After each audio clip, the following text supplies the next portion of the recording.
Hopelessness, according to Webster's dictionary, is having no expectation of good or success. That one word accurately sums up World at War Zombies, a game in which the player is never in control and doomed to die from the start, and the player never wins, something I feel is lacking in newer COD zombies. At the start of each game, the player is given a weak pistol, a clunky knife, 500 points, and 2 measly grenades to survive, and the odds are stacked against the player from the start, as the player is outnumbered from round 1. The player has one goal: survive, and the zombies have one goal as well, to make sure this doesn't happen. As most players know, options slightly better than your pistol, which will quickly become a pea shooter, are available at the start of each game, and the player will likely purchase one of them as a play to buy more time.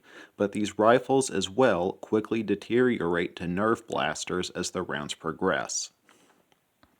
By about round 3, a player will likely feel some pressure in their small area, and by round 4 will be forced to purchase a door to expand the space between them and the zombies to again delay the inevitable. This process will repeat with the player purchasing new weapons and doors as they are continuously backpedaling, simply unable to truly make any progress against the ever-increasing hordes of the undead. However, the game tricks the player into thinking it gives them the items to survive, this being the mystery box, perks and traps, except on Noct, and the pack-a-punch on Doris.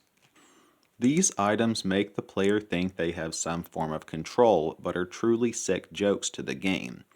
The mystery box, which offers better weapons than anything purchasable off the wall, is incredibly deceptive, as it will often churn out items such as the Car 98K at a bloated price, or the useless Molotov cocktails, which yield such a high blast radius the player will easily down themselves if caution is not used.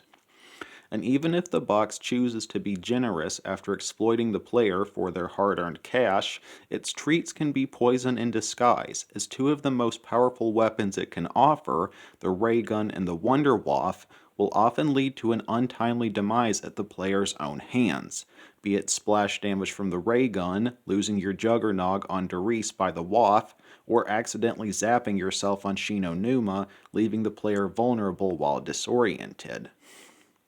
But surely the perks are not deceptive.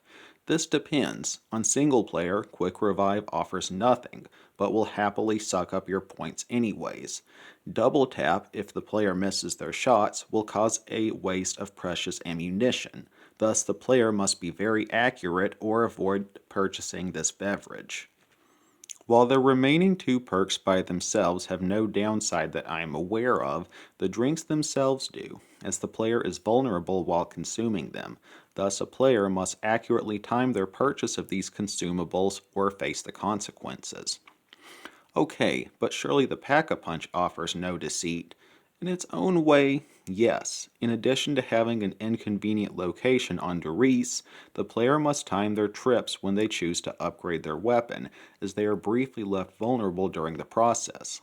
Thankfully, this is generally pretty easy, and I can only think of maybe one time I myself got downed on Doris while upgrading my firearm, but it can happen, and would likely catch a new player a bit off guard if they had no prior experience with the machine and thought it would be an instant process. Well, what about traps? You mentioned traps. What downside do they offer? Traps offer a short respite from the undead onslaught coming from certain directions, but a player can become their victim if caution is not used. While it is uncommon and has only happened to me on Verruckt, a zombie can push the player into the trap while attacking and cause the game to end, in addition to the player receiving no income from the traps despite having to pay a bill in exchange for their services. So everything the game pretends to offer as help is secretly a trap in disguise, as if the player is the one being played by the game, like a cat toying with its mouse.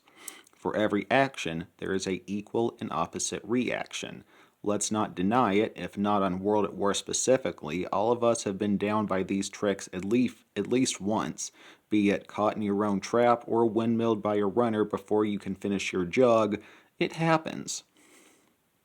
With all this being said, sometimes the game will toss the player a bone in the form of drops. The Carpenter Hammer, Nuke, Max Ammo, Double Points, and Insta-Kill.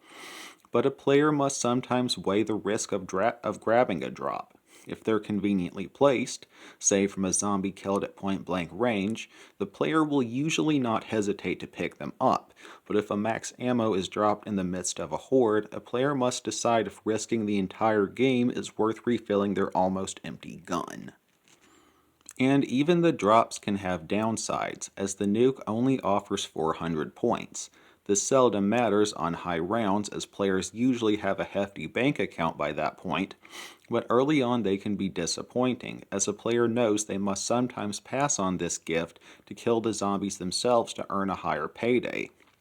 Or perhaps knifing a zombie on round 1 and getting a nuke, causing the player to lose potential profits.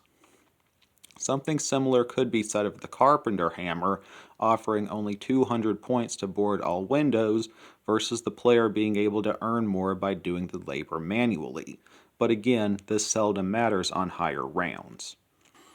But on World at War, the nuke is not always an instant savior, and does not always prevent zombies from dealing damage the exact moment it is picked up. And while this is seldom, a player can still be downed while the nuke is active. While this issue was fixed for later games, I think it added to the desperation of World at War and that nothing could truly be trusted.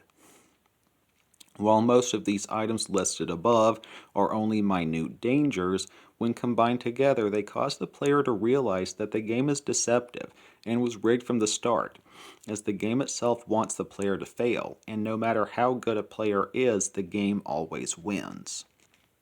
And World at War forbids a sense of control, as the odds are ever increasingly against the player, with zombies gaining strength and number on Doris in each round while your weapons stay the same, and even to the world's best players on Shino Numa who are able to avoid death by the zombies themselves.